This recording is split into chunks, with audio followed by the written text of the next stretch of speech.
Okay, good evening, everyone. The meeting this evening will be live streamed to the public. Any exempt or private items on the agenda, the live stream will cease prior to the meeting moving into private. There will be a short delay. A recording of the meeting will be available on the council's website within 24 hours of the meeting. Would members and officers please remember to switch microphones on when speaking and speak directly into the microphone, and switch microphones off when finished. Officers joining via Teams, please use the hands up icon on your screen for questions and comments. Please turn your camera and microphone on when speaking and off when finished. Can all members please switch off mobile phones or place them on silent? Before we start, we are going to allow our Chief Executive to sit down.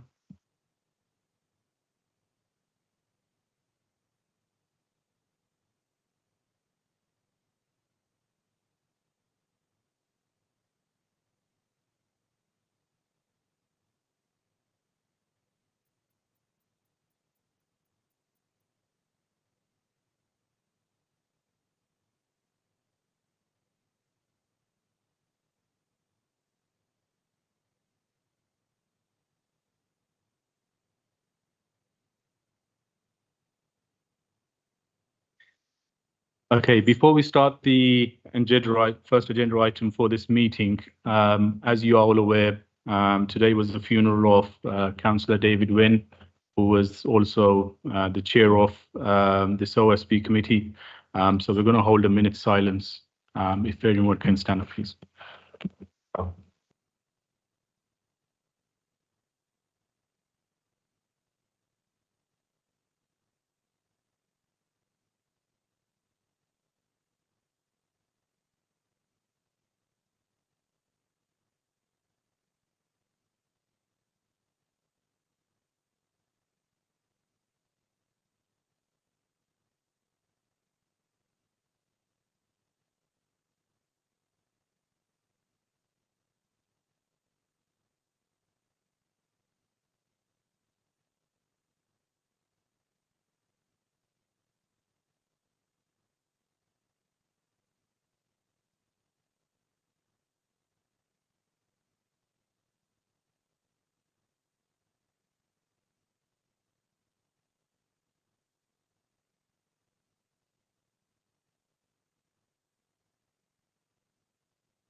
Okay, thank you very much.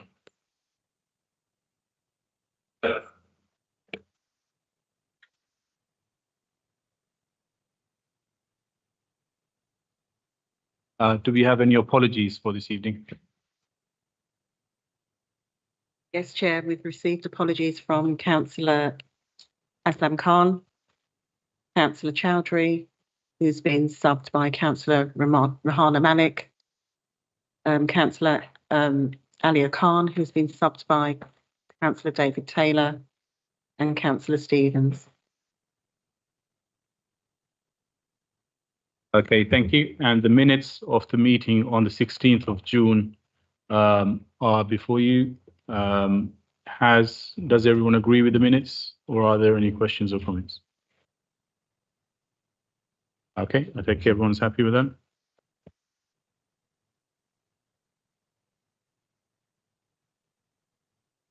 Just before we get into the formal business on the agenda, we need to have a nomination for the chair. I know that Councillor Amjad was put forward at the last council meeting, but the original nomination was for Councillor Wynn, and that was appointed at the 20th of May. So just to formalise Councillor Amjad's. Yeah, I nominate Councillor Amjad Ali. Seconded. Seconder. Thank you.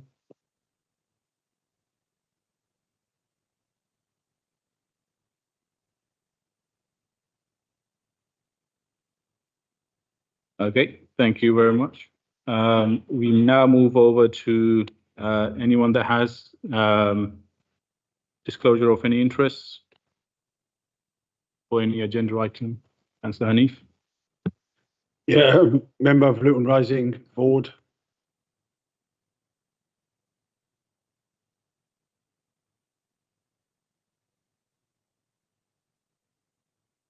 Is that a personal interest or pecuniary interest? It's both, I believe, Chair. So I'll be sitting out that agenda item. Okay, thank you. Anybody else? Nope, thank you very much.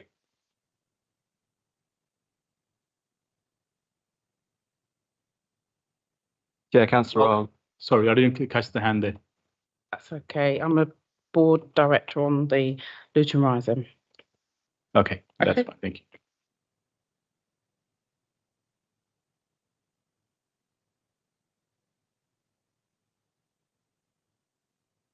Okay, so we move over to agenda item 7, which is the corporate performance report end of the year. And that is, which officer is? She's on. Aurora. Okay, that's fine. Over to you, Aurora. Thank you. If you just bear with me, I will share my screen.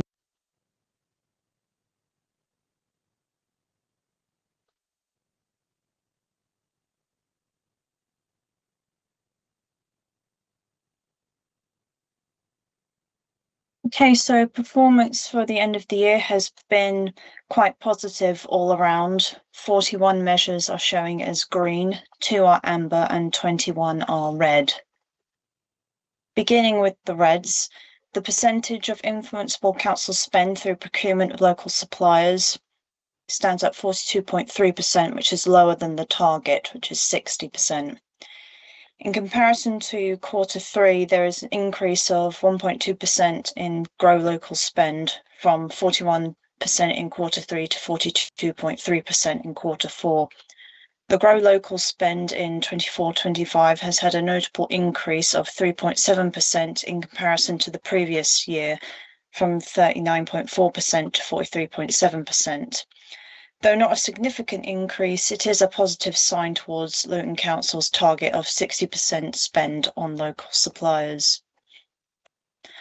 The number of homeless households allocated a permanent offer through the housing register year-end figure of 183 is lower than the annual target of 210.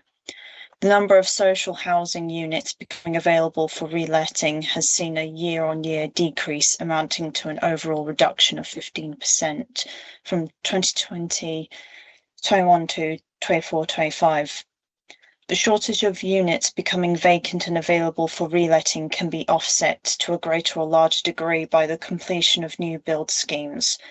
Furthermore, a significant number of vacancies advertised on the Council's choice-based letting service during the financial year of 24-25 were of either one-bedroom or sheltered units, whilst the vast majority of accepted homeless households require family-sized accommodation of 2 or more bedrooms.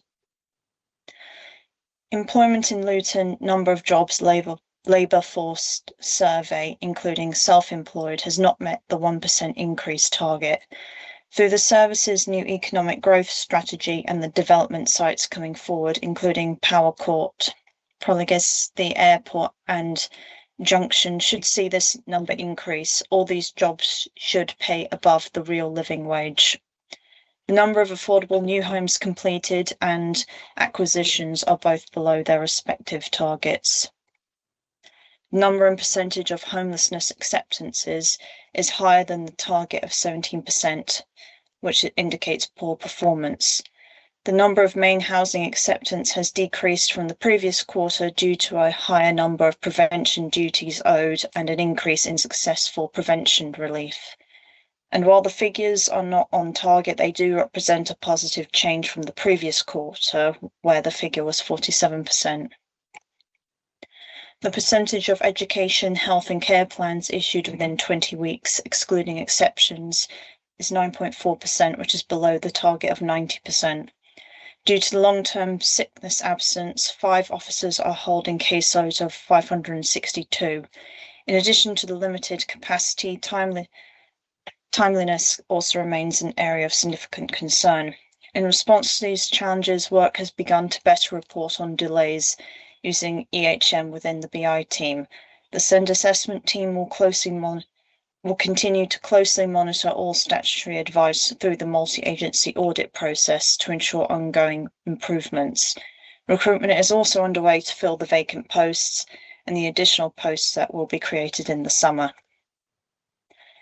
Number of apprenticeship starts, although the quarterly figures have all been positive, the year-end figure of 56 has not met the annual 5% increase target. The previous year's figure was 68. Apprenticeship starts can occur all year round. The service are in the process of setting up a cohort of data apprentices and anticipate a high number of starts in May and June. The proportion of users who report that they have as much social contact as they would like, 23-24 figure of 41.9% is lower than the provisional target of 50%. This is a 5.4% decrease since the previous year.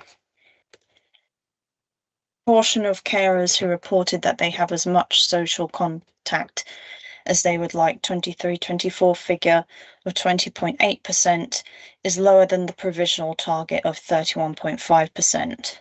Luton are working closely through our commissioned providers to increase social contact for our carers. Key performance indicators are being reviewed to ensure impact and delivery is clear to improve this metric. Specific focus on the promotion on the Dementia Cafe, weekly virtual coffee meeting mornings, fortnightly face-to-face coffee afternoon meetings, and individual group meetings will also support connections within our carer community and increase social contact. Scope 1 corporate buildings gas has not reached the 9% year-on-year reduction target, with figures increasing by 2.4% between 2022-23 and 23-24. It appears that one building, a crematorium, is causing up to 30% of the total consumption, and the team are investigating with the service area to determine ways to remedy this. Fleet fuel, litres of fuel issued from council bunkered stock, has increased by 3.6% between 22-23 and 23-24, therefore not meeting the target. There was a change in the contract and fuel consumption monetary system between these years, and the increase in fuel usage is currently being investigated.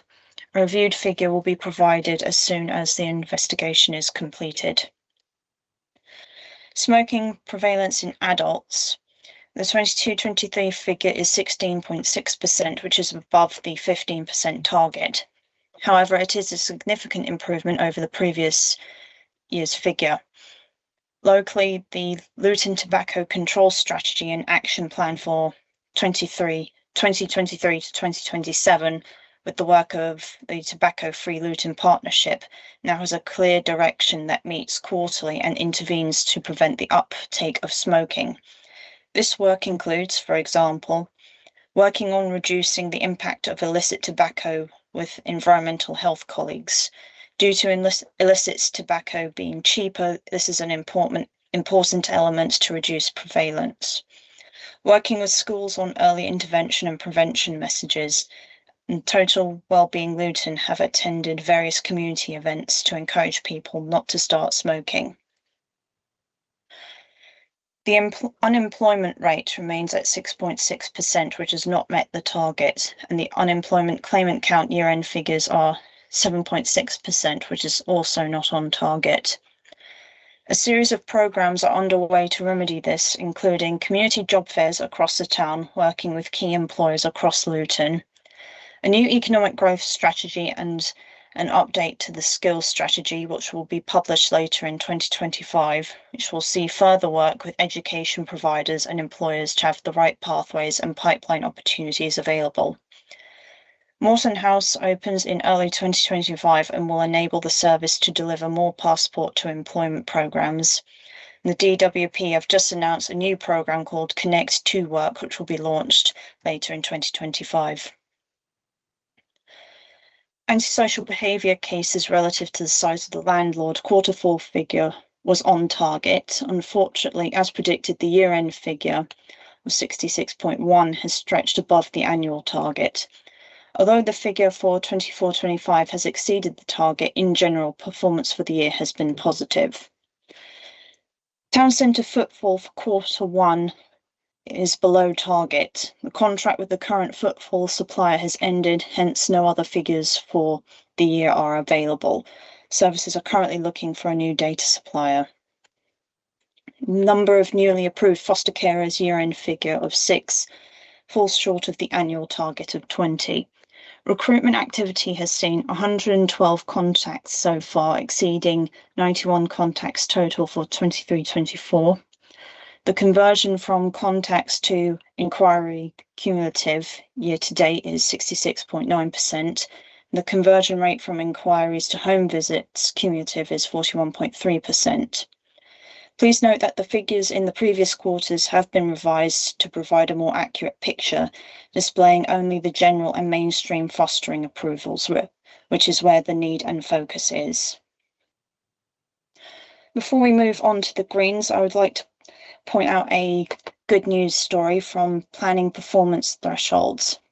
The service are operating at 100% across all 3 planning application categories for determining applications within timescale. Failing to achieve minimum DHLUC targets runs the risk of being put under special measures and will also have reputational damage. As such, there is a significant imperative that these targets are met. Luton Council is not only meeting these targets, but consistently exceeding them by some measure. The planning service at Luton remains the best performing authority in the country and has been so for the last 2 years. And there is a member of the planning committee attending OSB today who can answer any questions you have about that after the presentation. The number of London Luton Airport passengers has met both the quarterly and annual targets, with 16.99 as the year-end figure. The airport is predicting a further increase of 4.5% for the 25-26 period. New slots have been released for the summer and winter periods, which support the growth forecast for the next 12 months. Percentage of people referred who need no or reduced care support following period reablement has met the maintained 90% target, with the most recent figure showing as 93%. Adult social care financial assessments, both debt recovery and timeline to process charges, are within their respective targets. Scope 2, corporate buildings electricity. After a dip in 22-23, performance improved in 23-24, with a 39% reduction in electrical consumption, which far exceeds the 9% reduction target. Goods and services, summary of procurement spend, saw an 11% reduction between 21-22 and 22-23. Number of cases prevented from becoming homeless. Due to the early intervention and proactive prevention work being conducted at the front line, officers have been able to identify opportunities to resolve the housing issue at the earliest possible stage, leading to positive outcomes and avoiding TA. And this is evident in the year-end figure exceeding the annual target of 342 with 381. Number of homeless relief year-end figure has far exceeded the 241 target with 414. The service has rolled out a refreshed incentive scheme via the Find Your Own Home campaign, which is gaining good traction. As the service continues to identify and resolve cases at prevention stage, the service may see this metric decrease over time due to a prevention-driven service. Employment in Luton, number of jobs increased by 4% between 21-22 and 22-23, exceeding the 1% increase annual target. Employees and senior employees of an ethnic minority background as a percentage of our workforce, aiming to reflect our community's year-end figures, have both reached their respective targets. The percentage of attendance in state-funded primary and secondary schools are both on target, with 94.6% for primary and 92.3% for secondary. Total business rates due and total business rates collected are within target. As expected, the 24-25 rate is similar to the year-end figure of last year, which was 94.9%. Number supported or amount awarded with discretionary housing payments is within target levels. Budget has been spent in full for 24-25, and resources will need to be allocated to this throughout the year to ensure that equal spend per month for 25-26. Council tax billing percentage of work outstanding over 20 days, year-end figure is 12% and is on target. Work in this area has been increasing due to a lack of resources and being unable to fill vacancies. End of year and the normal extra workload involved has impacted on the levels of work outstanding. Statutory compliance for both housing and corporate remains well on target.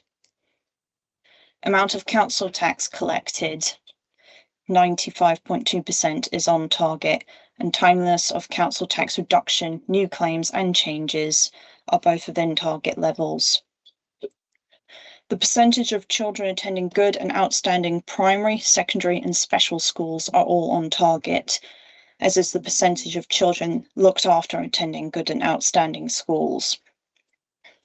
The Ofsted ratings for schools graded inspections for, the Ofsted ratings for schools are graded inspections for inspections undertaken before September 2024. Since September, schools do not receive an overall judgment, therefore there are no updates to this information from September 2024 onwards. The service will change the measure following the publication of the new Ofsted framework. The percentage of hospital discharges within timescale social care assessments completed within 42 days figure of 91% is above the 85% target. This continuous improvement has been achieved through structured support and management of staff. Managers have continued to consistently check LAS to ensure that Section 9 assessments are being conducted within the designated timeframe of 42 days. Additionally, proportionate assessments are being completed, and increase in telephone reviews where appropriate ensures greater capacity and flow within the team whilst continuing to achieve the service's set targets in this final quarter. Complaints relative to the size of the landlord's Stage 1 and Stage 2 year-end figures are on target. Performance for Stage 1 complaints dipped slightly in the third and fourth quarters, but overall performance has been quite positive for both Stage 1 and Stage 2 complaints. Timeliness of benefits, new claims and changes are both on target. Performance saw a slight decrease in the fourth quarter due to resources and increase in other work. The service is continuing to see a reduction in the HB caseload. The DWP have advised that Luton Council performance for new claims and change in circumstances for HB are in the upper quartile across the country. The amount awarded with the household support grant is on target. Grant spend was utilised in full with final submission made to DWP for full allocation. The number of children looked after is 352 and is within the target levels. There has been a steady downward trend in children looked after and separated migrant children. Attainment Key Stage 2 reading, writing and math expected and above. And Key Stage 4 Maths and English Level 5+ are both reaching their respective targets. Please note that the 23-24 results are provisional and will be finalised as soon as possible. Number of affordable homes started on site year-end figure of 45 is on target. The number of children subject to a child protection plan of 191 is on target. A positive seen this quarter is in the timeliness of ICPCs. 24-25 has outperformed against historic performance, and in 24-25 with 91.1% of ICPCs completed within 15 working days. This is a notable achievement with year-end performance the last 4 years ranging between 67 and 84%. Luton is also performing significantly better than statistical neighbours, the 83%, and England with 80%. Thank you. Are there any questions? Yeah, go ahead. Thanks, Chair. Maybe I missed it. Could you show me the slide where the EHCP figures are reported, please? Sure thing, just bear with me a moment.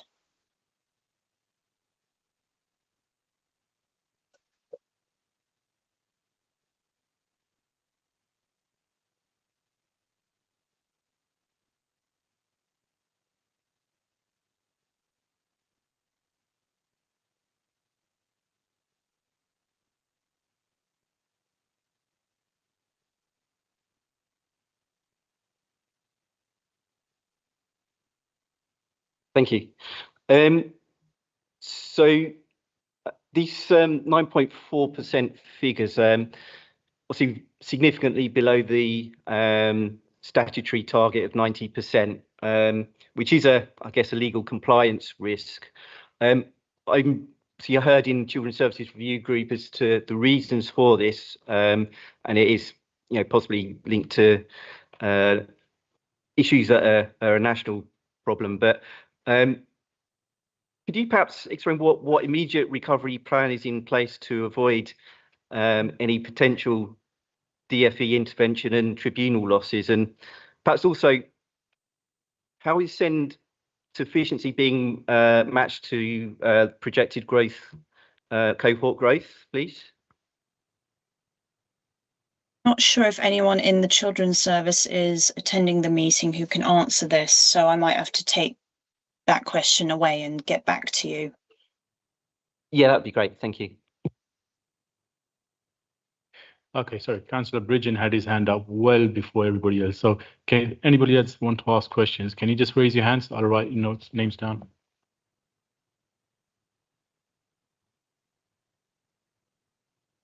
I've got Councillor Fry, Councillor Hussain, Councillor Shaw. Anybody else? No, that's fine. Councillor Fry, I think you beat Councillor Mahmood Hussain too. Thank you, Chair. Can I go back to the slide, please, on the school attendance?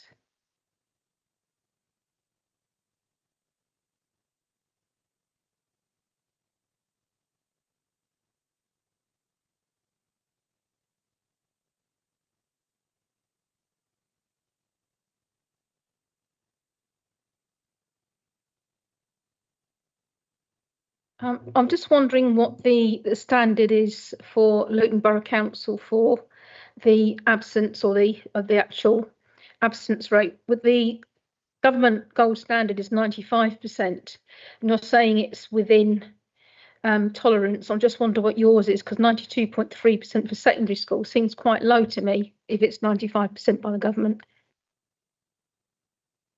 Sorry, you would like me to find out what our absence rate is for secondary schools or in general?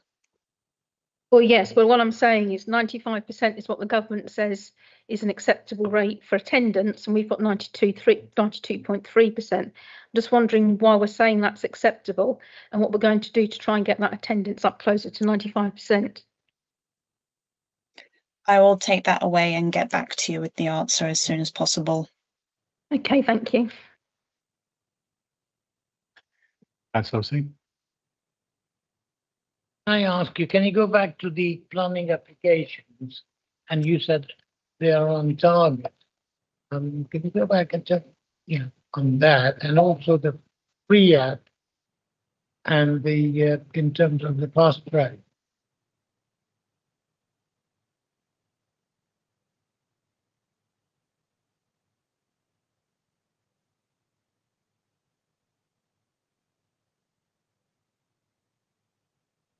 Sorry, bear with me. It's just.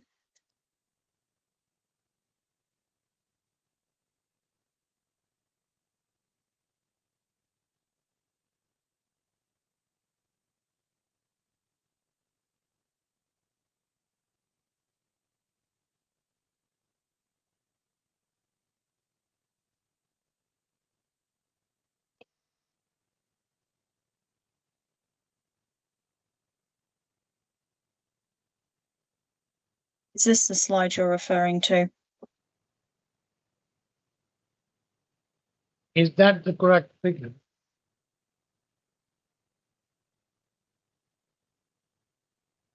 I think Sunil would be better at answering that question.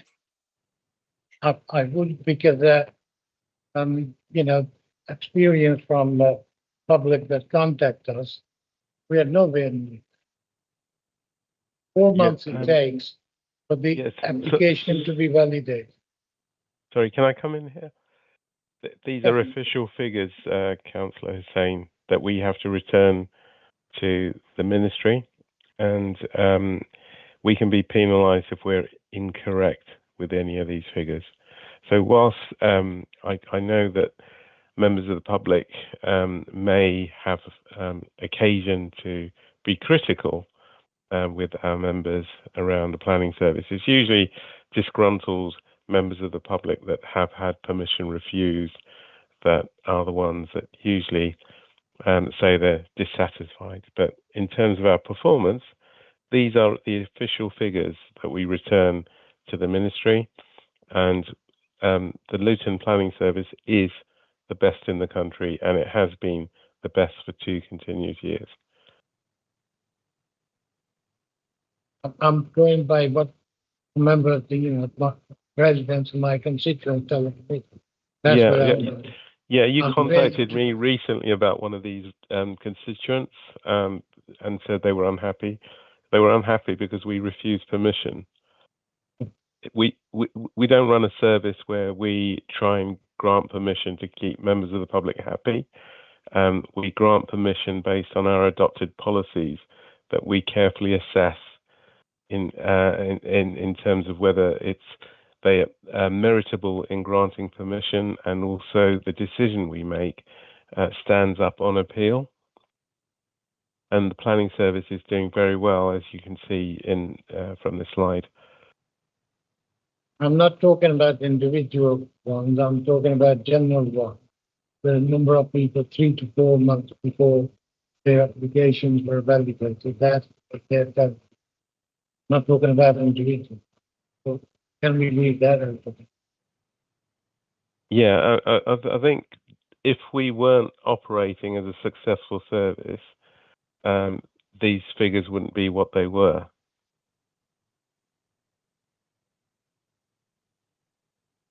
Councillor Singh?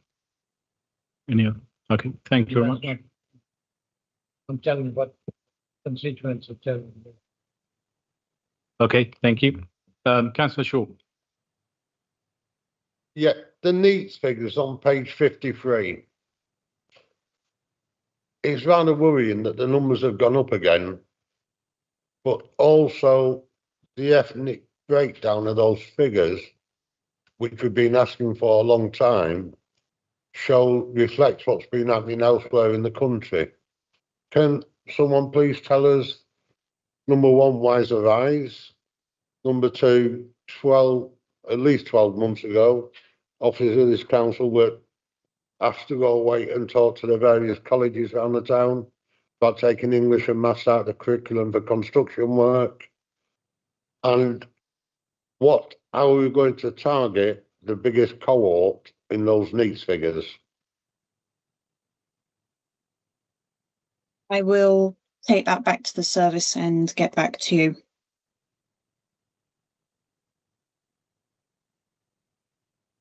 Okay, Councillor Shaw, you finished? Yeah, and that's the kind of answer we've had for 12 months. There should have been officers tonight from Children's Services here to explain to us why there's a rise in needs figures, because that's one of the biggest problems we've got out on the council estates. And if you have a look, Farley, Lucy, Northwell are where the biggest need figures are, and that is really worrying. Not as worrying as the increase again, but unless the colleges cooperate with us to get some of those young people into full-time education, those figures will continue to keep going up. The other one is about adult social care and connections with people. Can someone tell me how many vacancies we've still got for wardens in shelter schemes?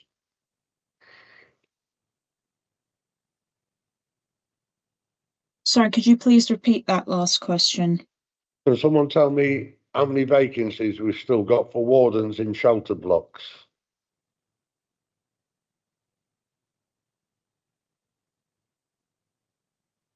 I'm afraid I'll have to take that away and get back to you. I can respond to that, Aurora, Sarah, Okay. from housing. Thank you. We have one full-time vacancy, which is because an officer has moved into an extra care role. And we have one part-time officer role as well, which is and they're actually interviewing for those tomorrow. So we're nearly there with those. So how many posts have been filled in the last 6 months? I can't And say. so we answer, so I can ask both of. And will the money what wasn't spent be given as a rebate on the service charge to the people that live in the shelter block? There are plans to for that money, which we can come back to you on. Plans to put the money where? To actually spend on services for just for sheltered housing tenants, but I will come back to you on that because we're still at the beginning of that process. But yes, the answer is yes on that.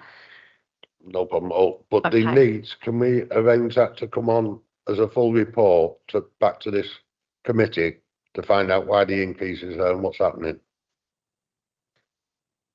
That's fine. I'll work with Angela to see what we can do with them. Well, who's next? Councillor Bacon. Thank you. Mine is not really much of a question, it's more of a comment.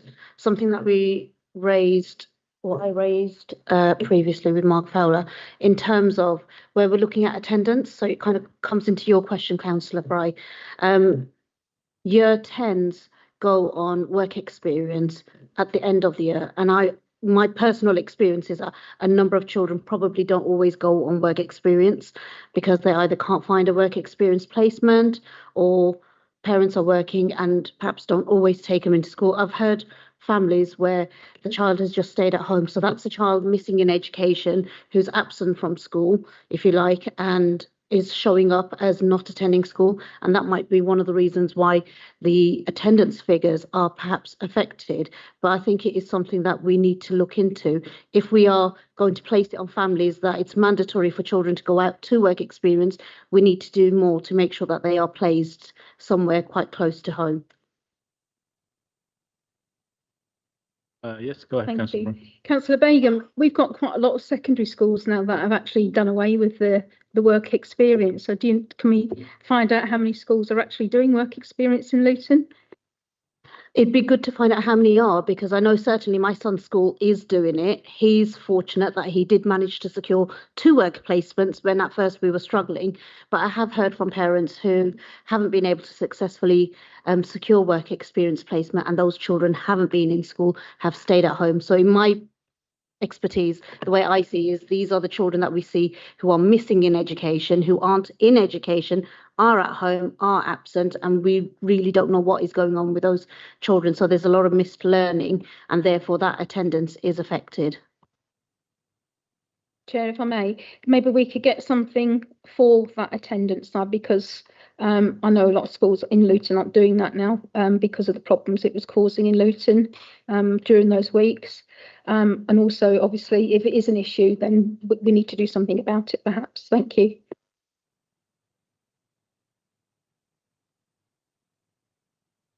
Well, thank you for that insight and the questions and comments, both Councillor Begum and Councillor Fry. I think this is probably one for the Children's Scrutiny Committee to actually take up. So we will refer this back to the Children's Scrutiny Committee. Thank you. Anybody else have any questions or comments? Councillor Franks. Sorry, Chair, yeah, I've got a few comments, but the first one is a reminder, please, to those people who have been on this committee for some time, and perhaps as information for those who are relatively new here. In order to have officers present at the meeting to answer questions on the huge range of subjects that are covered in this report, you would need to have dozens of officers here at the meeting. That is not a reasonable or sensible way for the council to do its business. It may be that Angela could remind members in an appropriate way that if they have detailed questions, it would help if they submit them in advance so that she can arrange for the relevant officers to be here to answer them. That's the first point. The second point I wanted to make is I advised the Finance Scrutiny Group at its last meeting that I was in discussions with Councillor Rob Roche and Dev Gopal with a view to simplifying the reporting that they're receiving of the forecast financial outcomes, because they're horrendously complicated. This also is a horrendously complicated report. I note that we are asked to endorse the ongoing review of the measures and the format of the report, which I firmly believe we should. And if anything sensible comes out of Rob Roach's work with Dev Gopal and me on the finance side, there may be some lessons to be learned there. I've only two more.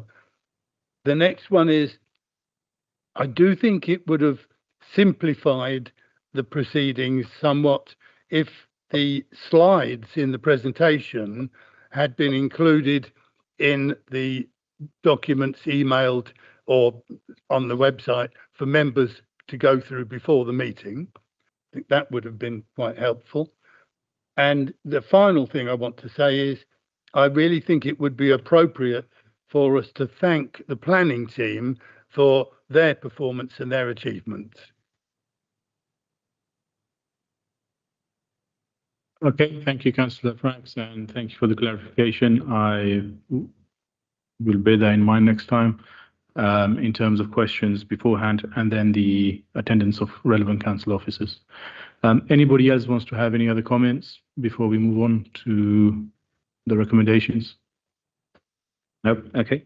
So the recommendations are to note the year-end report and also to endorse the ongoing development of the corporate performance framework, specifically relating to the review measures and format of the corporate performance report for 25-26. Is everyone happy to with those recommendations? And thanks to the planning team, please. Okay. And add on a recommendation to pass the thanks on to the planning team. Thank you. Don't think anyone's objected, so we'll take that as a yes. We now move over to agenda item 8.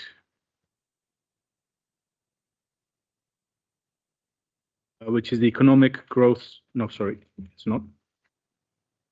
Which is the housing complaints annual report from the housing team. Thank you.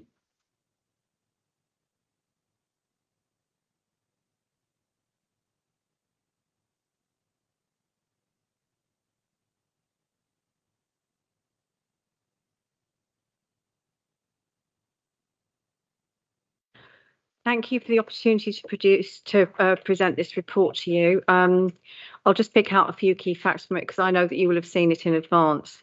During the year, we had a reduction in stage 1 complaints, but we had an increase in stage 2s.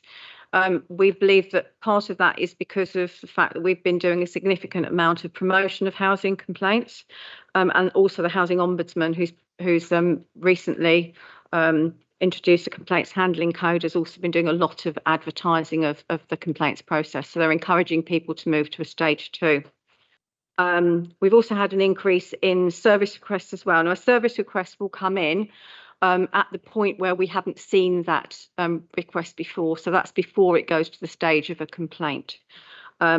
Any complaint that comes in or is reclassified as a service request, that has to be authorised by a manager, so we don't actually miss any complaints. It's really, really important that we record everything accurately as complaints.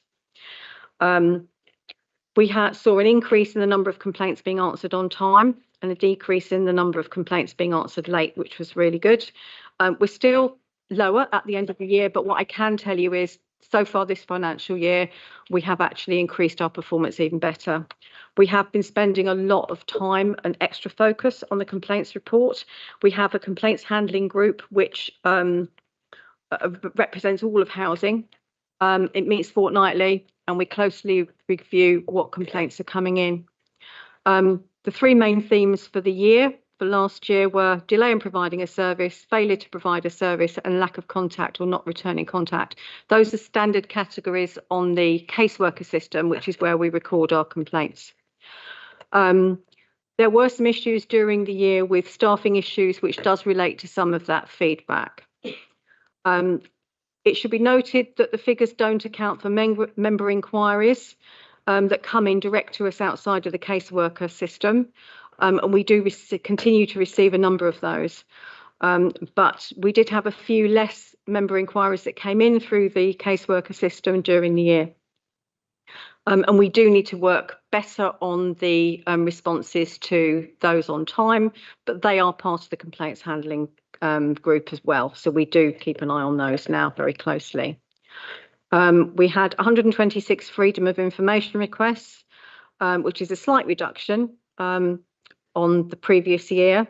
And the completed on time percentage did actually increase during the year, which is a positive.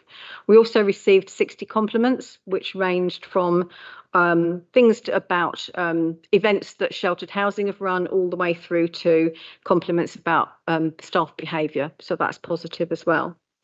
During the year, we had 9 complaints escalated to the Housing Ombudsman. Of these, 8 incurred a financial penalty, the largest of these being 4,355. We have got to have a compensation policy in place. It's required by the Housing Ombudsman. And during the year, we actually incurred financial penalties of £10,605. The largest of the 2 compensation payments were in relation to repairs work, and they related to damp and mould, I believe. Yeah, Claire is nodding sagely at me at that point. So we have a number of recommendations which we've started to work on already. We have mandatory training for all complaint handlers now. Anybody that responds has to go through the training programme provided by customer services business team, complaints team. And we also have an additional resource coming in the form of a complaints officer dedicated to housing, who will help us to make sure that we respond to even more. And as I say, performance has actually improved during the year as well. We have implemented the Housing Ombudsman Complaint Handling Code more fully, which has meant we've been much more robust on defining complaints that aren't at the stage of complaints as service requests. So that's positive as well. They still have to be responded to in a timely manner, however, so that's something we're also working on. Staffing issues have improved, and recruitment is underway to fill any vacant posts that are remaining. In fact, I think most of them are filled now. And we're carrying out a further review of staffing in the service, as some areas that is being carried out, because we've got some areas where we've got quite low staff numbers. We are intending to provide housing service training to members via democratic and member support services, and that's something we'll be rolling out over the year. And we've also identified members of the areas of the housing service that have faced challenges on member inquiries, and we're implementing, that's part of the complaint handling group as well. This annual report is required by the Housing Ombudsman and the Regulator of Social Housing. So this is why we're presenting it today. Okay, thank you, Sarah. Any questions? Sorry, can you keep your hands up?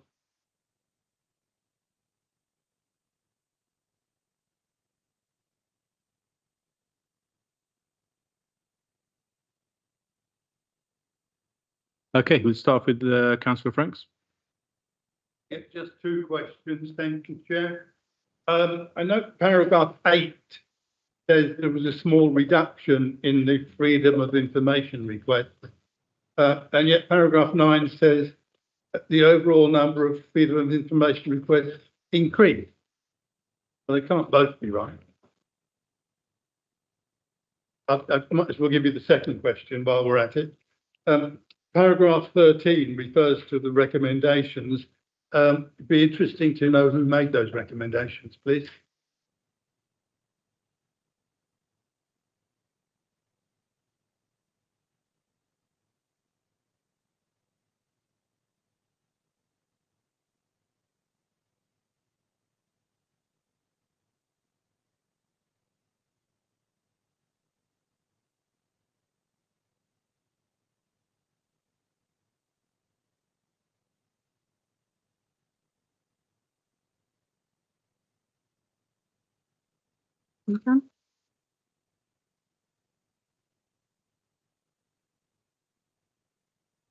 Oh, sorry. Thank you for your question. Just looking at that, I think there may be an issue with that I'm going to have to go back and examine. I don't have the full figures on me at the moment for the freedom of information as to why it's given two different statements. Paragraph 8 and 9. Thank you.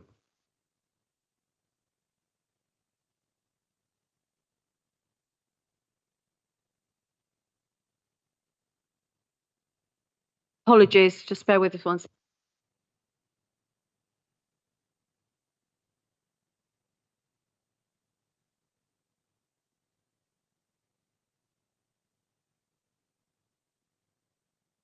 Can I just say the recommendations came from the figures that were identified and were made by management within the service. So we looked at where we were failing, and that's where they came from. Yeah.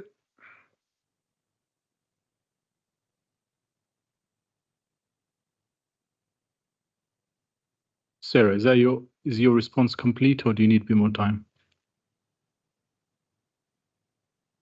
I will need to come back on the difference in the paragraphs. Yeah. Do you want a bit more time, or shall we move on to the next question? We and can you move come on back that. Yeah, Okay. we'll come back and we'll do a response separately on that one because they should be the same. Okay. Do you want me to come back to you after these questions, or do you want to provide a written response? I will provide that information separately. Okay, that's fine. Thank you. Councillor Bridgen. Thanks, Chair. In relation to the severe maladministration and maladministration cases, was there a root cause analysis conducted? And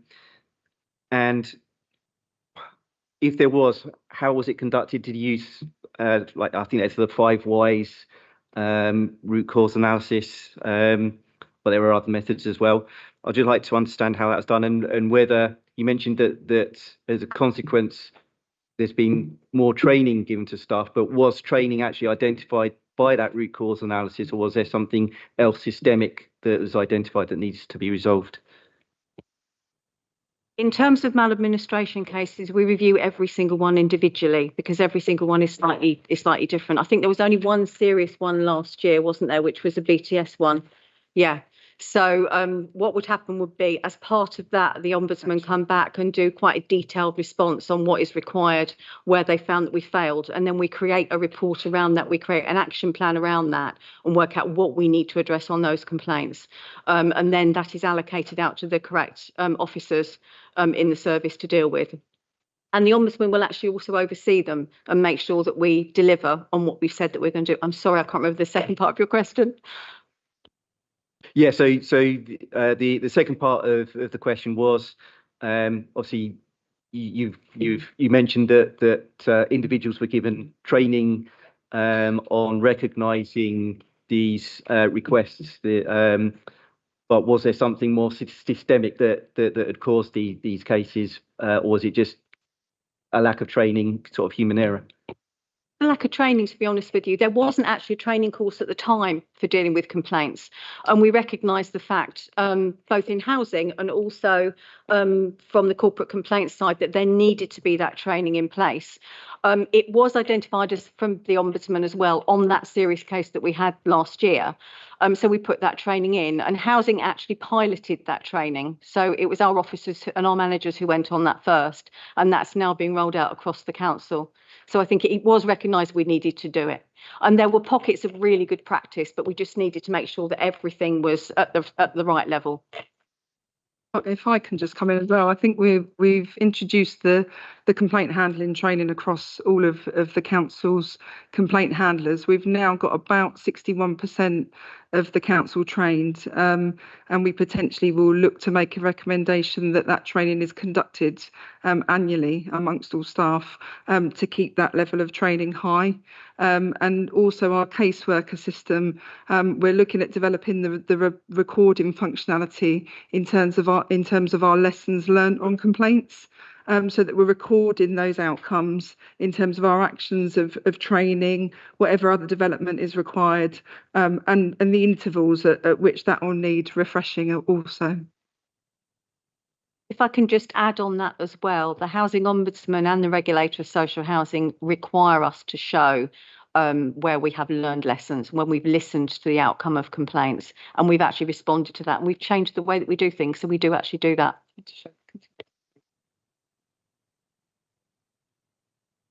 No further questions. Thank you. Thank you. Councillor Fry. Thank you, Chair. I think some of your answers just with Councillor Bridgen have been answered to my question, because I was thinking about stage 1 and stage 2 complaints. Obviously, stage 1's gone down and stage 2's gone up. So I'm assuming some of that's been addressed through the training. But exactly why have those stage 2 complaints been going up then, please? Could you just repeat that last bit? I've got a slight hearing impairment. So you had stage 1 and stage 2. Stage 2's going up, stage 1's going down. Great. But why are they stage 2 on year going up? Stage 2s have been going up. We've actually been doing quite a lot of promotion around complaints generally. We do try and encourage people to make complaints because we learn from complaints. So we have put more resource and the complaints team as well have been saying to people, if you're not happy, you need to complain, you need to come back to us with a further complaint. The stage 2 is actually a review of the response in the at the stage 1. So it gives that person another opportunity to have somebody independent from outside to have a look at that stage 2 complaint. And in most cases, the stage 2 will actually uphold at least part, if not all, of what's been said at stage 1, but it just gives the complainant that extra bit of confidence that there's been robustness in the process. And then if they're still not happy, of course, they can go to the Housing Ombudsman, and we do encourage people to go to the Housing Ombudsman as well, as does the Housing Ombudsman. But we have to work to a fairly robust complaints handling code in housing, which will actually be implemented for the local government and social care ombudsman in the future, but housing have been using it for longer, and that's quite a long document, so we've got to make sure we comply with everything in that code. I hope that's helpful. Okay, thank you. Councillor Baker. Thank you. I was just kind of looking through this again because I wasn't sure if I missed what I was looking for, but how are you recording complaints from those, or is there an accurate a way of recording those complaints that come from people that perhaps don't speak English or have speech impairments? How is that being reflected? Because I can see a small little bit in your report that talks about EDI and that there is more work needed to be done in that area, but obviously we live in a very diverse town and there are, I think it's 151 languages spoken in Luton. So given the fact that there is that many different languages, I'm sure there's going to be people who want to put a complaint, either don't know how to put that complaint forward or just can't put it in the words to be able to put that complaint forward. How are we going to address that sort of gap? I think, yeah, we've got a challenge there, and I think that's something we're going to meet with our system providers caseworker to look at the EDI impact. We've been asked to look at that by adult social care in particular. I mean, we've got a variety of different forms in which people can make a complaint, be it via web, over the phone, in person, via paper form. So a lot of organisations now take that ability to even write down on a piece of paper. We have a lot of people that have advocates. We have a lot of people that, family, friends, other third parties make complaints on their behalf where they do have various vulnerabilities. So I don't, what I have seen, and I've been new coming into the role, is people are able to make complaints. Our access channels are good. I think recording people's vulnerabilities on the system in terms of how we then respond to that complaint and how we maybe need to help them then with service provision in the different areas that they need help with. and where we may need to remedy is what we need to get right on the system in terms of the complaint handling system, but then other systems that we link to within the council. So that's what we've got a meeting with our system providers with next week, actually. But I think I'm satisfied in terms of access.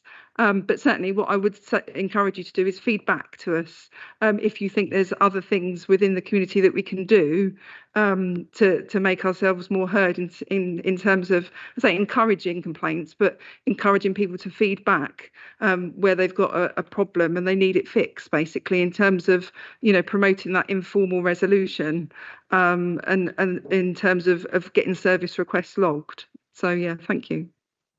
I think one of the other issues, though, is where you've got, say, maybe an elderly couple, and you've got adult social care that kind of comes into it as well. When it's cross-departmental issues and they all need to come together to tackle a particular issue, that becomes quite difficult because then maybe the complaint doesn't go to the right place. Perhaps I'm just thinking of the cases that I've had in the past. And quickly before I forget, just the second bit is, I know you mentioned caseworker and how you're trying to extract data from there. I am somebody who's tried and failed with caseworker. I don't use caseworker. How are you logging perhaps my complaints that I would perhaps put forward through email rather than, because I think, I don't know, I might be putting my foot in it here when I say there's a few of us that aren't so tech savvy and therefore stick to traditional email routes of complaining. How are you going to capture that data? I think we do try and record, obviously, what we do get from members through the complaints team. As we know, obviously, there's lots of other officers that get contact from yourselves. I would put it out that we would help anybody in terms of how to use caseworker as and when they need it, because it's very, you learn something, you learn a system until you use it again, you may forget it. That's quite simple. So I would encourage that. We've already offered member support services that we're happy to provide caseworker training upon request to any members and officers that need it. And indeed, we're doing that with officers on a daily basis to help them respond to service requests and complaints. In terms of, I think, you know, joined up complaint responses in terms of different departments. Again, we do that on a daily basis in terms of if we've got a complaint, predominantly the bigger service will lead on it and they will pull in other areas. Indeed, many members that I've worked with will have experience of where we've had cross-service complaints to respond to, and we've had to go to different areas to maybe deal with one specific customer. So I would say that departments are very good in taking the lead and then actually liaising with colleagues to maybe, I don't know, it could be a housing issue, but they need an answer, for example, on a housing benefit claim, council tax arrears. And within the team, our senior officer and our complaint handling officers will liaise to coordinate those responses as well, where they need to provide support to the officers. I wouldn't say they're common, but we do have them. Just finally from me, I'd just like to say a big thank you because I've had positive experiences with all the contacts that I've made, especially to Mark Wallace and his team. So I don't have any complaints at this very moment in time for you to log. Thank you.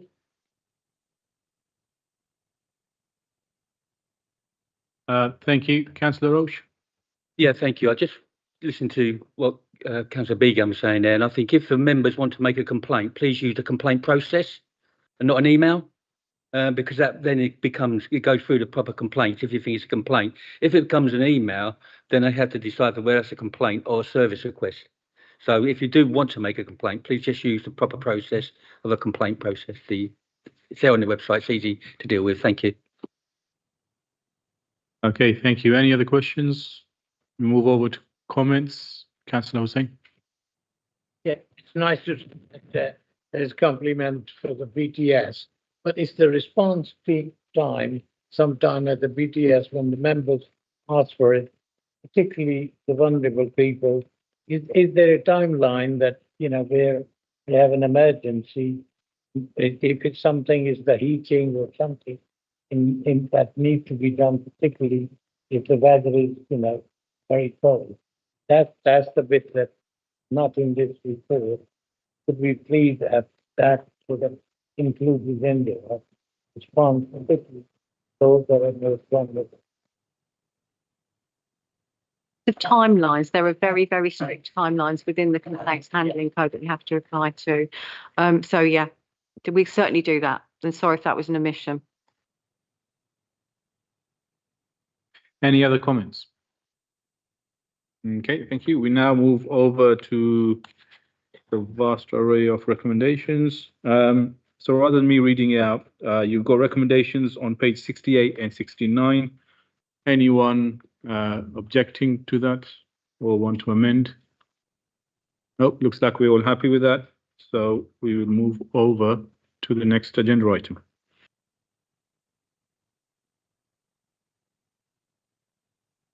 Okay, thank you, the housing team. We now move over to agenda item 9, which is the economic growth strategy for Luton by Sinead and Rizwan.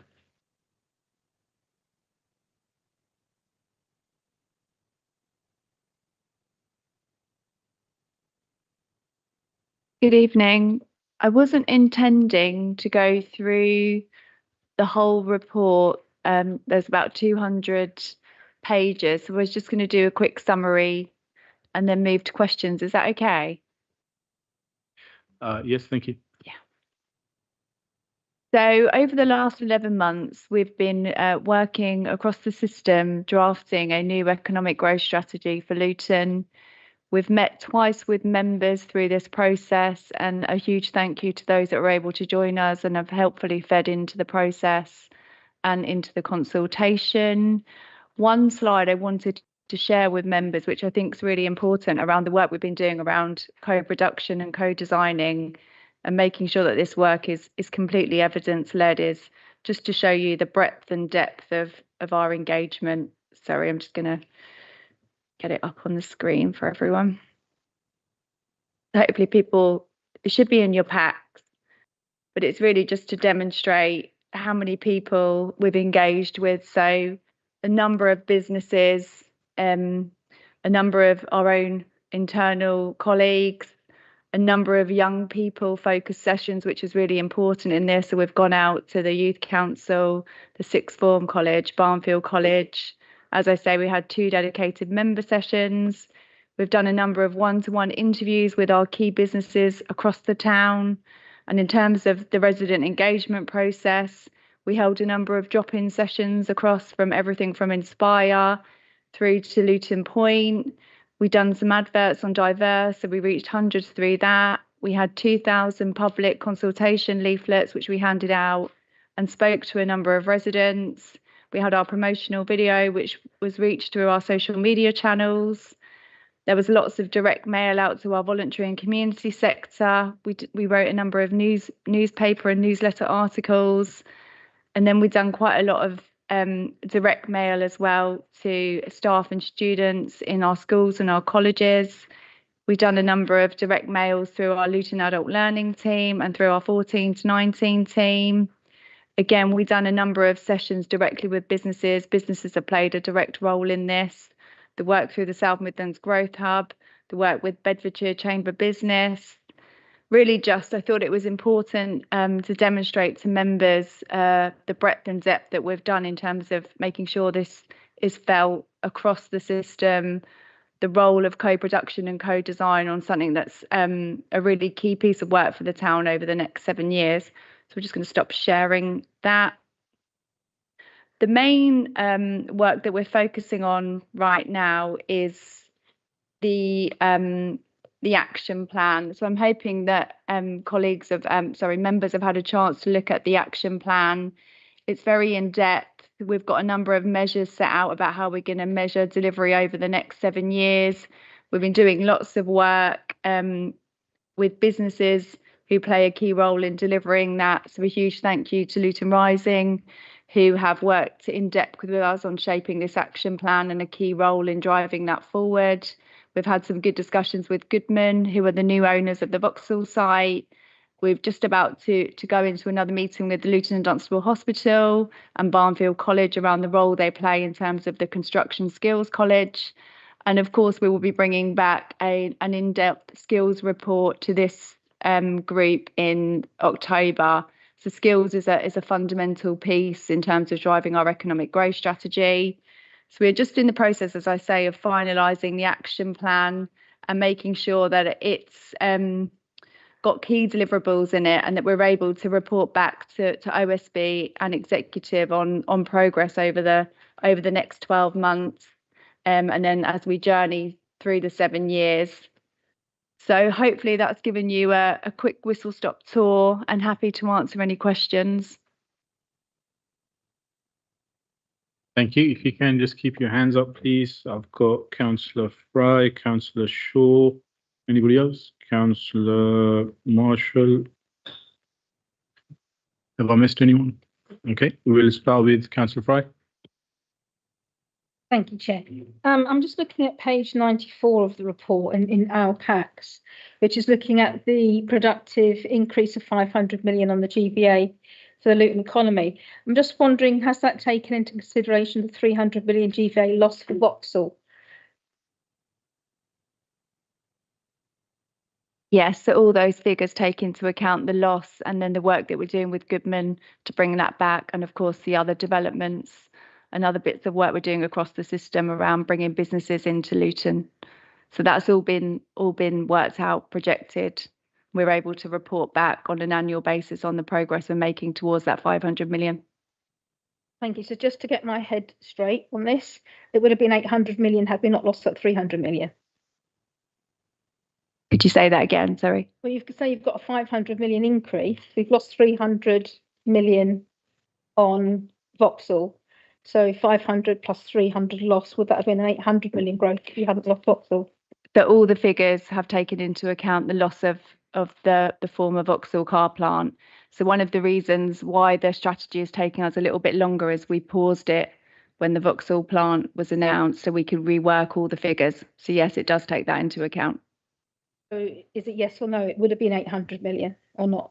Oh no, it wouldn't have been. So it's 500 million, but it takes it all into account. So it's offset. Thank you. Councillor Shaw. Yes, Chair. Well, some of the senior officers are here. They might not like the question because how sold our procurement into your 2040 vision?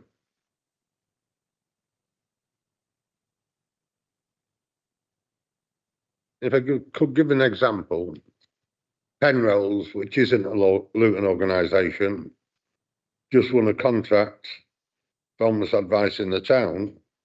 All that money goes out of Luton. And I'm just wondering, 60% wasn't an hard target. Why aren't procurement hitting that 60% target? Because they've increased the staff by about 2. Thanks, Councillor Shaw. So we haven't yet recruited to those new posts. So I had to do an organisational change assessment first. Those new posts will come into play from September. So in terms of, we need to write a new social value strategy for the council, working with anchors around that 60%. We haven't reached it since we put it in place. And one piece of work that I need to do is to check that when we set that target, it was actually achievable. The feedback I'm getting is it wasn't an achievable target and we shouldn't have set it in the first place. But we're still working towards trying to achieve it. But as part of the refresh of this work and bringing forward a new social value strategy, we'll look at whether that figure is achievable. We would like to think with the work that we're doing through the new Procurement Act, which has a focus on local SMEs, it should be more achievable, more than it's ever been. But as I say, the evidence is showing that the figure that we set back in, I think, in 2019 wasn't achievable. And then I think with COVID, it got worse and it is improving, but it's still not getting anywhere near the 60%. So one strand, as I say, is to review that figure. But we are doing lots of work through the new economic growth strategy with how we make sure our local SMEs are winning that work. So there are a number of meet the buyer events planned, and how we can better connect in with our local businesses to support them who do actually struggle with the tender process, which we know can be quite onerous for us for a small organisation. So that's lots of work that we're going to do through our own business support team as well, to really sort of wrap our arms around our local businesses to make sure they're getting those opportunities. And we're also working really closely with the anchor institutes on how they can support our local businesses. So just recently, London Luton Airport held a massive Meet the Buyer event, had about 100 local businesses there. It's something that the football club will be doing for the new Power Court site. The hospital have just started doing work with us in that space, and the university are a key player. So lots of work happening across there around how we support our local SMEs, not just from the council, but across the wider system. Got to disagree with an awful lot was said there, but I'll save that for comments. I mean, I don't believe that procurement actually work as well as it could. A perfect example was Travis Perkins, where BTS has got to go and buy materials because of the procurement rules. And half the time, Travis Perkins sent them over to Gibbs and Dandy because they haven't got the stuff in stock. But the procurement report was they would have everything in stock. Now, we complain about BTS and that, but they're having to go all over the place to get stuff because procurement has signed a contract. Why was it not taken into account the views of BTS that Travis Perkins weren't suitable? Procurement don't sign the contracts as such. That would be a piece of work done with a contract manager, and procurement would support that process. So as it's public money, we have to be able to evidence that we're compliant, value for money, all of those pieces of work that we work towards around procurement. I don't disagree that we have to make sure that if something isn't in stock, do we have a system that works for our small businesses, because we don't want to slow down BTS and other colleagues. So happy to take that away, Councillor Shaw, if it's becoming a big barrier. Okay, just two more. I mean, procurement, as far as I'm concerned, absolutely destroyed Buckle Close, but that's a question for another time. But you worry me, Sinead, when earlier on page 53 of the stats, it was reported that the number of NEETs in the town is going up. One of the reasons the number of NEETs is going up is Barnfield College and Central Beds College. If a lot of those NEETs that want to go in construction haven't got English and Maths, then they have to drop out of the course. But so why are we still dealing with them instead of a proper construction training college? Well, take those kids what are NEETs, no matter what their outcomes are from school. Why are we sticking with the same people? So at the ACE school on Cutino Road, they have what was our old construction skills college, and that was where that strand of work was meant to be picked up. So I'm happy to take it back, because you're right that it isn't just Barnfield College and Central Beds College. We had ACE take that facility on site there, so they should be picking that up. In terms of the NEET figures, we know that isn't just a Luton issue, that's gone up nationally. We know that through the Get Britain Working paper that the Labour government's leading on is focused on NEETs. We're doing some work with DWP. We, as the council, have put in our proposals. We're waiting to find out whether the Get Britain Working paper will be funded and at what level. So that's gone through the South Midlands, but Luton has a strand, and NEETs is one of those, as is Southeast Asian women. So we know that we have large numbers of economically inactive, and it's a key piece of work that we need to do. But I think with all of those figures that have come out, it's really important to note that they aren't just a Luton issue. There is a national issue in terms of economically inactive. Our NEETs have gone through the roof across the country as well. And that's the piece of work that we're trying to grapple with at a national and local level. But I'm more than happy to take back the ACE strand to see where that's going, because that's really important. We know that we've got a number of construction jobs coming through. We want to get people from school. right through to college. And I think the only other place that, and I don't know if Councillor Jabiri Hussain wants to come in here, but we have been doing some work through the Luton Skills Tiger Group. So that's the strand of work under the Vauxhall Task Force, which has a construction skills aspect to it, and around how we do everything from schools through to college, through to uni, right into employment. So we're picking up those 20,000 plus construction jobs that are coming through, not just for Luton, but for Universal, etc. We've made this a priority. Last one. In that case, I don't believe procurement take that into account. You saying you do, but I don't believe they do.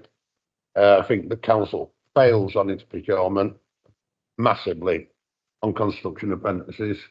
Why can't we deal directly with the construction firms what are prepared to take on apprentices instead of going through the colleges?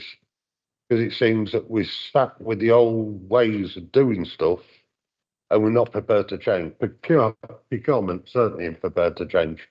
But why can't we do it a different way and call those people together? Over the last couple of weeks, I've had 3 meetings with different construction firms over something else, and each one of them is employing their own apprentices without going through the council because they find it easier to do it themselves.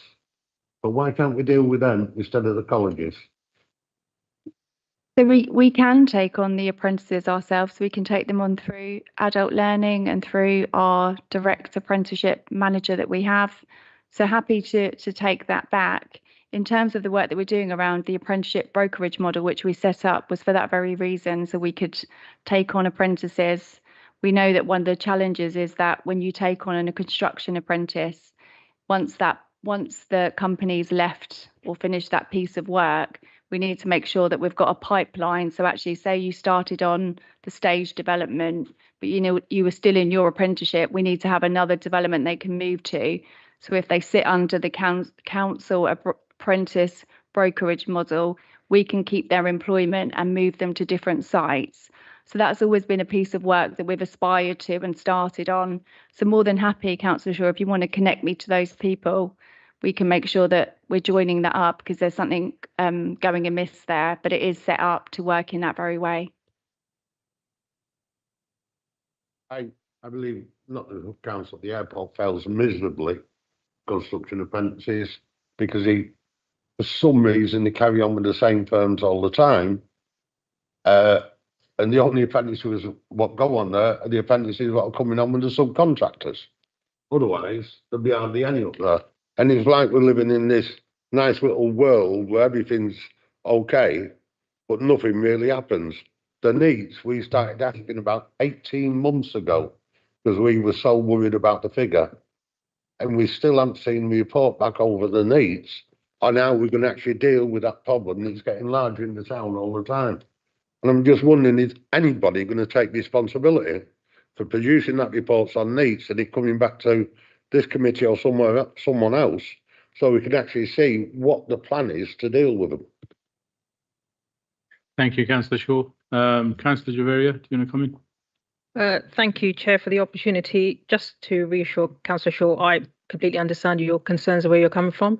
I happen to have met a construction firm myself with you, which you introduced me to last week, and I can assure you that we are actively, or reassure you that we are actively looking at that avenue as well, because I think it is a good idea and it should be explored. Insofar as gaining experience and not being able to provide them with other further opportunities, I think once you have that qualification experience on your CV, that helps you and opens doors as far as I'm concerned. But that is something that we'll look at. And regarding the NEETs report, I think that's something that we can also consider whether or not we can bring something back. Right? Thank you. Thank you. Councillor Marshall. Thank you, Chair. Referring to page 94, creation of 23,000 additional jobs. That's a lot of jobs for our town. I've worked in recruitment for 27 years, a lot of that in Luton. Could you share where some of that's going to be coming from, please? Are you able to? Oh, is your laptop? Might need to come back to you on that unless I can get there. So we've got it all mapped out. And I hadn't. Sorry, I was going to defer to Rizwana if we had a question, and I'm just going to see if I can. Implementation. Out to me.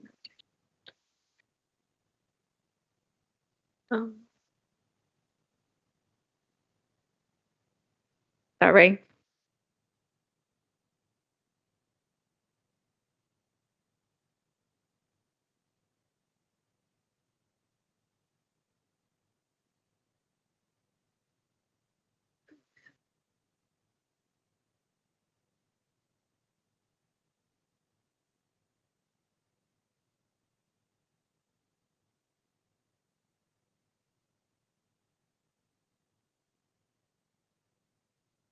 It comes down. That we have divided the 23,000 to 7,000. It doesn't have the bit that he wants, so does it?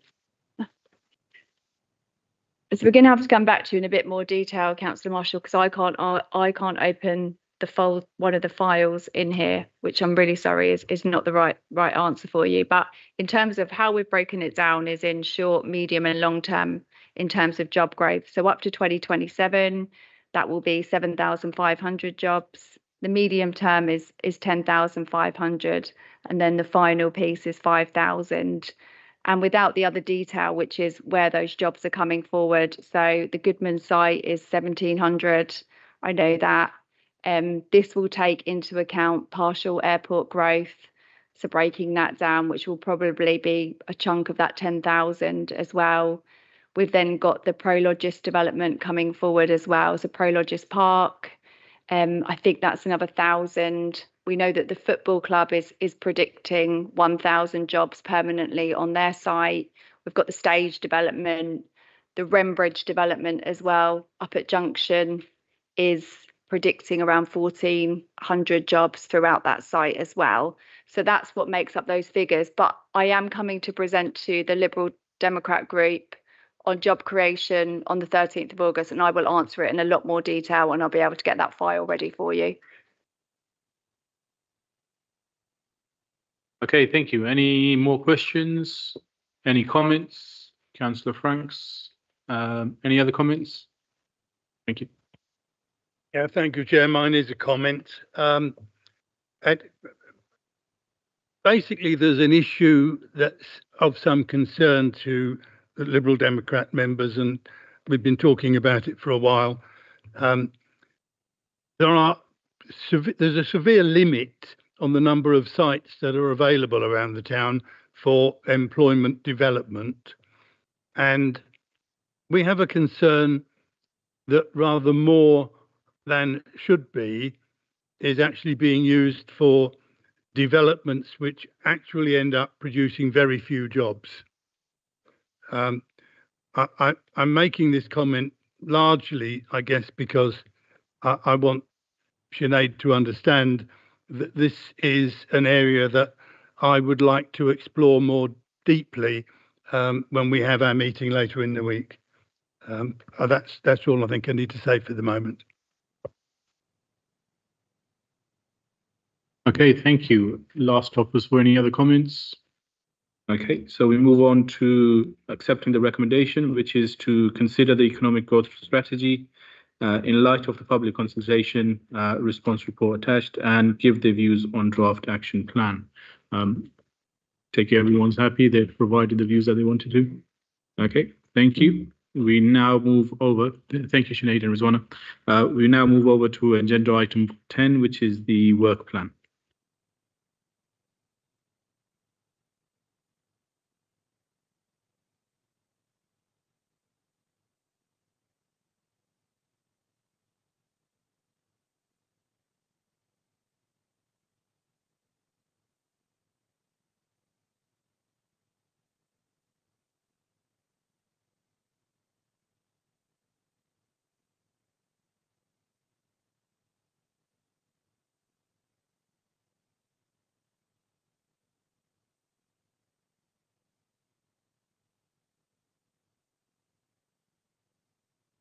Okay, thank you very much.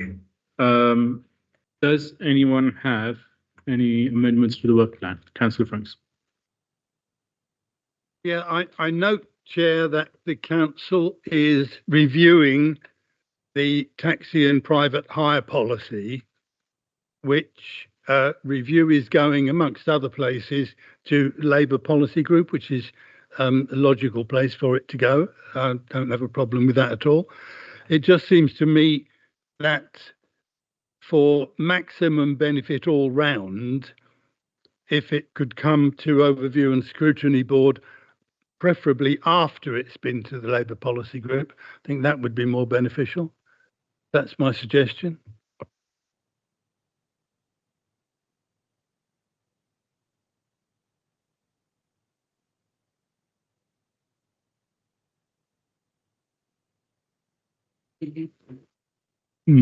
Councillor Franks, would this go to admin and regulation after it's been to Labour policy? I guess it will end up with an admin and regulation committee. If that is the case, then I'd be quite happy to leave it there. But I would like an assurance that it will end up on a forum where it's a public area. Yes. I'm getting a nod from Angela, so yes, we're confident that will go to admin, but I can have a chase up conversation anyway after. Okay, thank you. Okay, that then moves us over to, sorry, yeah, Councillor Shaw, sorry. Needs and the employability of needs. When we're going to see that? It wouldn't be educating, employability wouldn't be. It could be both, yeah. You could mix it in any way you wanted, really. If it's mainly to do with education, then that would go to Children's Services rather than this board. On children's services. Sorry? On these children's services, the employability of them, would that be children's services? Yes. I reckon it would be. Yeah. Yeah. Councillor Javeria, you want to say something? You have some help. Obviously that sits with me, but that sits with me under my Education Act. So it would partially be or mainly be with the Education Department. And so that's Paul Bagstaff and Co. So it would sit under Children's Services in a way. Councillor Hussain. In terms of the employability, in general, skills agenda is part of the education, but if it is the employability, then this OSB can look at it in terms of that side of it. But in terms of the skills, particularly go to Children's Services review. So I suppose, Councillor Shaw, it's more of a question of which side of needs are you most interested in?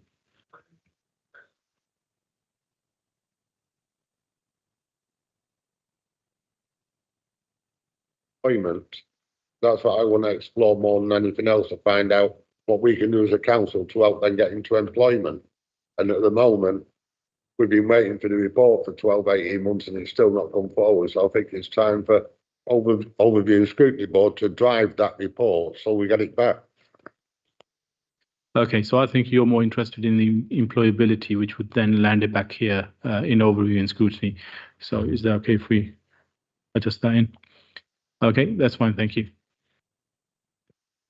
Sorry, Councillor Javeria, you want to come in again? Sorry, not wanting to interrupt you, Chair, but I think, yeah, if that's the case, if it's that specific focus point, then I think it would probably be here. Thank you. Okay, anything else before we move on?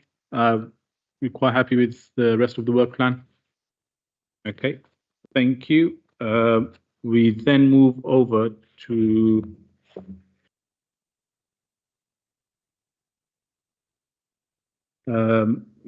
so we move over to agenda item 11, which is the Local Government Act 1972, excluding the public from this. Oh, hang on, Councillor Franks. Yes, I do, please, Chair. I've read through this report quite carefully, and I can find nothing in it at all that justifies its being taken in secret. There are no commercially sensitive elements, as far as I can see, that would in any way be of detriment to the company or the council.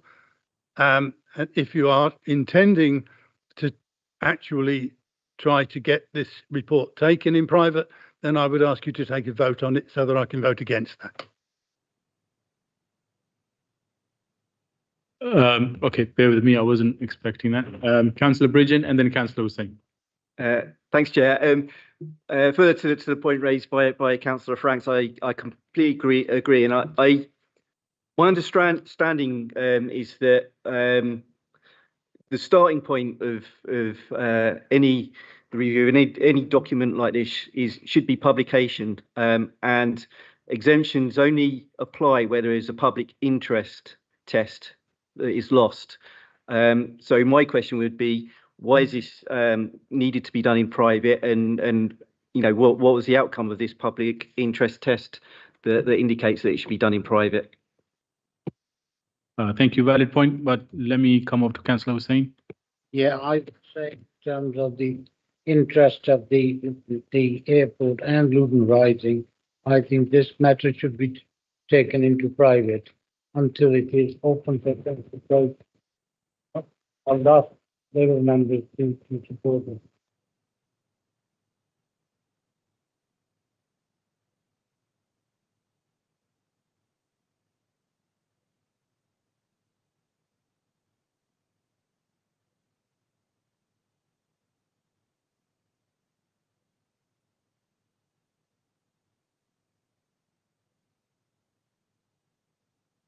Councillor Bridgen, you want to come back?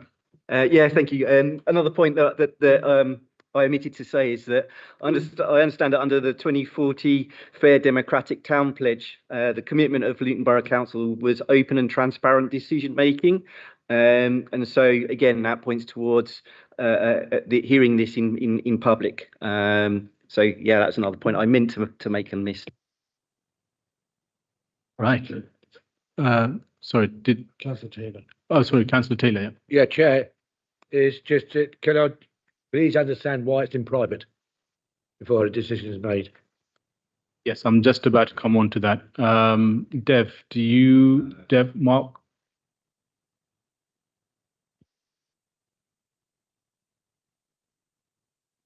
There's a number of elements, but I guess the key one is that we are in the middle of negotiations on a potential concession extension for the airport. And revealing this strategy in that context will weaken the outcomes for the council, the company and the town. And certainly, if you wanted the report public, I couldn't then comment tonight on any confidential matters that come out of the discussion. So there's a couple of work streams in there that would be detrimental to the business, and that's why it should be considered in private. Okay, so just so I'm clear, in terms of what's written in this report here, is there anything that will affect that concession agreement? Or are you saying that any answers or comments that you provide will then have a consequence? Both. Okay, thank you. Dev, can I ask you to come in terms of this report that's been to executive before? Is there anything in here from your side that it needs to remain in the private? past, when we are exploring options, so there are things which, like, you will see some figures there which will go for a procurement process eventually. So when we're exploring options and it has not been finalized and it's to do with the airport, which is commercially sensitive, we have always been taking those in private.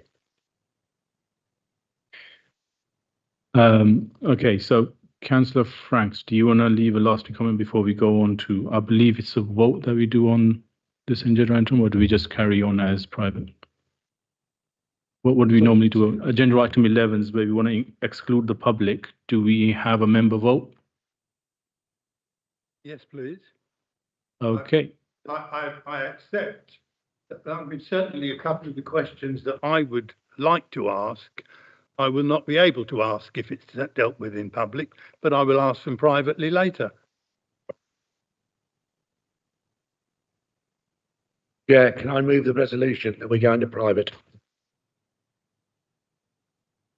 Okay, so can we have the resolution? Who wants to go private? Put your hands up, please. So we have 1, 2, 3, 4, 5, 6, 7, 8. And who doesn't want to go private? 1, 2, 3, 4.